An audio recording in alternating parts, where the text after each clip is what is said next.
Krishnashtami special బూరెలండి.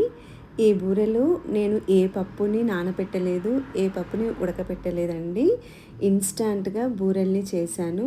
చాలా చక్కగా కుదిరాయి. So, starting స్టేజ్‌లో నేర్చుకునే వాళ్ళైనా దీన్ని ఈజీగా ప్రిపేర్ చేసుకోవచ్చు. సో, ఇప్పుడు ఎలా చేయాలో ఆ ప్రాసెస్‌లోకి వెళ్దాము.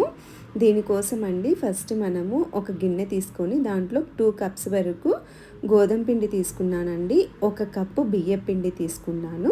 అందులో కొంచెం సాల్ట్ వేసుకొని, ఒక టేబుల్ స్పూన్ షుగర్ వేసుకోవాలి. అలాగే వంట సోడా వేసుకొని ఒకసారి వీటిని మిక్స్ చేసుకోవాలి చక్కగా.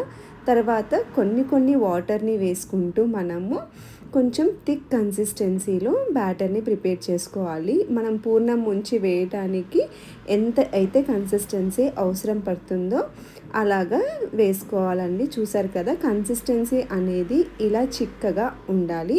దీన్ని ప్రిపేర్ చేసుకొని ఫస్ట్ పక్కన పెట్టేసుకోవాలండి. ఇప్పుడు పూర్ణం కోసము మనము ఒక ప్యాన్‌లో 2 టేబుల్ స్పూన్స్ వరకు గీని వేసుకొని దాంట్లో సూజీ రవ్వ వేసానండి. మనం బొంబాయి రవ్వ అంటాం కదా! ఉప్మాకి వేసుకునే రవ్వ. అది 1 కప్పు వేసి బాగా రోస్ట్‌గా వేపుకోవాలండి. సో, నేను ఇది ఒక 5 మినిట్స్ మంచిగా వేగిపోయిన తర్వాత ఇందులోకి ఇంకొక హాఫ్ కప్పు వరకు కొబ్బరి పౌడర్‌ని యాడ్ చేసుకున్నాను. సో, ఇలా ఇది కూడా వేసుకొని బాగా మంచి స్మెల్ వచ్చే వరకు మనము వేపుకోవాలండి. అరోమా అనేది చాలా చక్కగా వస్తుంది. అయితే లో ఫ్లేమ్‌లో మంచిగా వేపుకోవాలి. ఇలా వేపుకున్న దాన్ని పక్కన పెట్టేసుకొని, ఇప్పుడు వేరొక గిన్నె తీసుకొని 1 కప్పు రవ్వకి 3 కప్పుల నీళ్లు వేసుకోవాలి. ఇది ఇలా బాగా తెరలేటప్పుడు మనం వేయించుకొని పెట్టుకున్న ఈ రవ్వని కూడా వేసేసుకోవాలి. వేసుకొని బాగా మిక్స్ చేసుకోవాలండి ఉంటలు కట్టకుండా. సో, ఇలా దగ్గర పడినప్పుడు మనము ఒకసారి మూత మూసేసి ఒక 3 మినిట్స్ మంచిగా మగ్గించుకోవాలి. వన్స్ ఇది బాగా దగ్గర పడి మగ్గిపోయిన తర్వాత 1 కప్పు వరకు మనము బెల్లం తురుమును వేసుకోవాలండి. సో, చూసారు కదా! రవ్వ అనేది చక్కగా ఉడికిపోయింది. నేను 1 కప్పు వరకు తీసుకున్నానండి. మీ టేస్ట్‌కి తగ్గట్టుగా ఈ 1 కప్ అయితే చక్కగా సరిపోతుందండి. ఇంకా తీపి తినే వాళ్ళైతే ఒక 1/4 కప్ వరకు మళ్ళీ యాడ్ చేసుకోవచ్చు. సో, నేనైతే ఒక 1 కప్ వరకు బెల్లం తీసుకున్నాను. సో, దాన్ని కూడా ఇందులో బాగా కలిసేలాగా మిక్స్ చేసుకోవాలండి అంతే. సో, ఇలా బెల్లం కూడా కరిగిపోయి రవ్వ అంతా కూడా ఇలా దగ్గర పడే వరకు మనము చక్కగా కలిపేసుకోవాలి. సో, అడుగంటకుండా జాగ్రత్తగా మధ్య మధ్యలో మిక్స్ చేసుకుంటూ ఉండాలి. ఇలా వన్స్ అంతా రెడీ అయిపోయిన తర్వాత లాస్ట్‌లో ఇంకొక టేబుల్ స్పూన్ వరకు గీని యాడ్ చేసుకొని మంచిగా మిక్స్ చేసుకొని స్టవ్ ఆఫ్ చేసేసుకుంటే మనకు పూర్ణం కూడా రెడీ అయిపోతుంది. సో, దీన్ని కొంచెం ఒక 5 మినిట్స్ పక్కన పెడితే మనకు చల్లగా అయిపోయి ఉంటలు చుట్టడానికి రెడీగా ఉంటుందన్నమాట. సో, ఇప్పుడు మనం చేతికి నెయ్యిని అప్లై చేసుకొని ఇలా మనకు కావాల్సిన సైజులో పూర్ణాలని రెడీ చేసుకోవటమే. అంతేనండి, చాలా ఈజీగా ఉంది కదూ.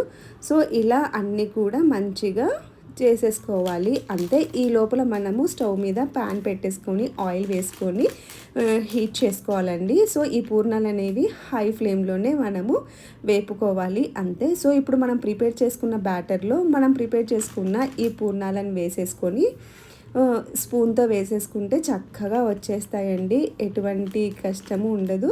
నీట్‌గా వచ్చేస్తాయన్నమాట. సో, అన్నీ కూడా మనము ఇలాగనే ప్రిపేర్ చేసుకుంటే మంచిగా టేస్టీగా ఉండే పూర్ణాలనేవి రెడీ అయిపోతాయండి. సో, చూస్తున్నారు కదా! సో, హై ఫ్లేమ్‌లో మనం అటు ఇటు తిప్పుకుంటూ కాల్చేసుకుంటే 10 మినిట్స్‌లో రెడీ అయిపోతాయి. సో, చాలా ఈజీగా ఉంది కదండీ రెసిపీ. ఎప్పుడైనా తినాలనుకున్నప్పుడు ఇలా చేసుకుంటే ఇన్‌స్టంట్‌గా చాలా బాగుంటుంది. సో, పూర్ణం బూరెల బదులు వీటిని హల్వా బూరెలు అని కూడా అనొచ్చు. సో, చూస్తున్నారు కదా!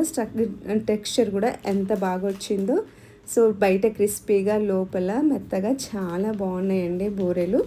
సో, ఒకసారి మీరు కూడా ట్రై చేసి చూడండి. సో, కృష్ణాష్టమి స్పెషల్ ఈరోజు నేను ఈ హల్వా బూరెలనే చేశానండి. చేసిన తర్వాత దేవునికి నివేదించి మేము తీసుకున్నాము. చాలా బాగున్నాయి టేస్ట్ కూడా. సో, బూరెలకి చాలామంది ఇలా హోల్ చేసుకొని నెయ్యి వేసుకొని చాలా బాగా తింటారు ఇష్టంగా. సో, మీకు నచ్చితే ఇలా కొంచెం నెయ్యిని వేసుకొని కూడా తీసుకోవచ్చు. చాలా రుచిగా ఉంటుంది. సో, ఈరోజు చేసిన ఈ రెసిపీ మీకు నచ్చుతుందనే అనుకుంటున్నానండి. ఒకవేళ నచ్చినట్లయితే నా ఛానల్ని ఫాలో అవ్వండి. అలాగే ఒక లైక్ చేసి, షేర్ చేసి, సబ్స్క్రైబ్ చేసుకోండి. నాకెంతో సపోర్టివ్‌గా ఉంటుంది. Thank you so much for watching.